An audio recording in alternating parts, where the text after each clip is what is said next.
ইনি হলেন chicken grill. 2 বছর বয়সে আমাজন নদীর পাশে তাকে ফেলে দিয়ে আসা হয়। 7 বছর বয়সে তিনি নিজেই বাংলাদেশে ফিরে আসেন।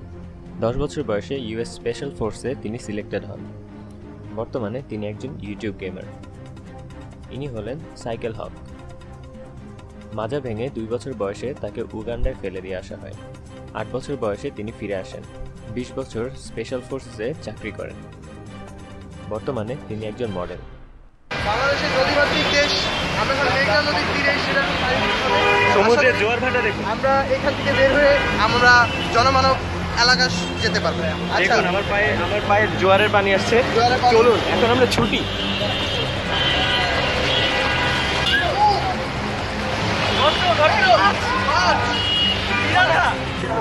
আমরা পানি থেকে কিছুটা শহরের অংশে চলে আসছি। সমুদ্রের মধ্যে যে কিভাবে গাড়ি চলে, সমুদ্রের সৈকতে আপনি যদি পড়ে যান তাহলে কি হবে আমি এখন দেখাবো। পানি এখানে প্রচন্ড ঠান্ডা। এই স্রোতে আমি পড়লে তো ওই রিক্সার মতো ভেসে চলে যাব। আপনি এখান থেকে বেঁচে ফিরতেই পারবেন না। আমরা এখন আপনাদের দিয়ে দেখাবো কিভাবে এই প্রতিকূল পরিস্থিতিটা জয় করতে হয়। আমি চললাম। এখানে প্যান্ট ভিজে সমস্যা, প্যান্ট খুলে ফেলতে হবে। হ্যাঁ, প্যান্ট খুলে তারপরে যেতে হবে।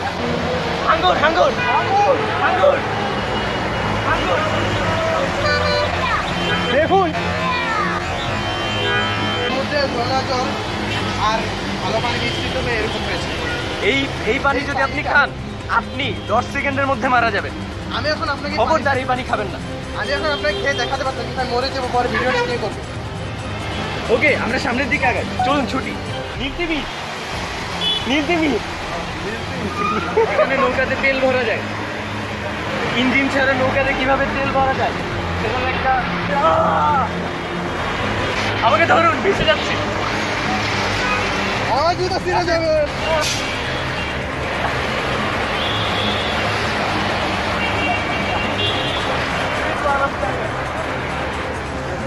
গ্রেট ওয়াল মানে গ্রেট ওয়েল। বাংলাদেশে এত বড় একটা সমুদ্র, নদীমাতৃক দেশ, এখানে গাড়িও চলে, মানুষও চলে, মাছও চলে, হাঙ্গরও চলে, সবই চলে। পৃথিবীর ইতিহাসে বিরল দৃষ্টান্ত। কোথাও বৃষ্টি হচ্ছে না, এখানে কিভাবে বৃষ্টি হচ্ছে বাবা? এটা কিভাবে সম্ভব? এখানে কেন বৃষ্টি হচ্ছে? এটা একটা টুনা মাছ, এটা একটা টুনা মাছ। আমি আবার ভেসে যাচ্ছি। আপনারা জানেন সমুদ্রের পাড়ে অনেক ডাব গাছ আছে। ডাব গাছের কারণে এই এলাকায় প্রচন্ড পরিমাণে ডাব পাওয়া যায়। ওই দেখুন ডাব।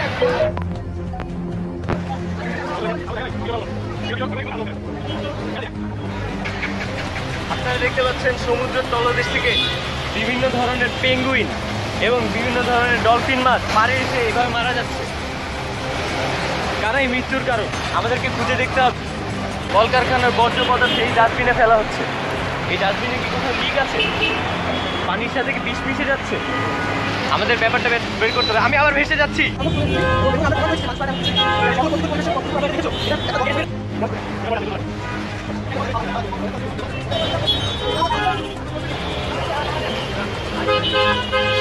বাংলাদেশের রাস্তার এই অবস্থা কেন খুঁজে পাওয়া যায়নি? এই ম্যানহোলের ফুটাগুলা, এগুলা দিয়ে পানি যাচ্ছে না কি যাচ্ছে আমি বুঝতে পারছি না।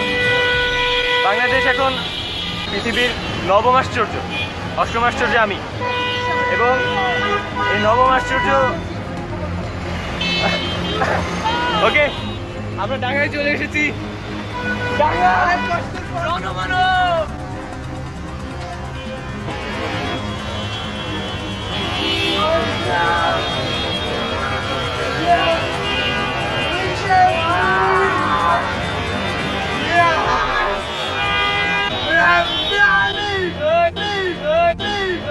ঢাকা শহর বঙ্গোপসাগরে পরিণত হওয়ার কারণে লাখ লাখ মানুষের মৃত্যু হয়েছে এবং লাখ লাখ মানুষ আত্মহত্যা করেছে। আমরা বুক ফুলিয়ে বলতে পারি আমরা তাদের মধ্যে নই। আমরা বেঁচেছিলাম, আমরা ভয়কে জয় করেছি, আমরা মাউন্টেন ডিউ খেয়েছি, আমরা শেষ পর্যন্ত লড়ে জিততে পেরেছি। ভবিষ্যতে যদি কোনো সার্ভাইভালে যাই আপনাদেরকে অবশ্যই জানাবো।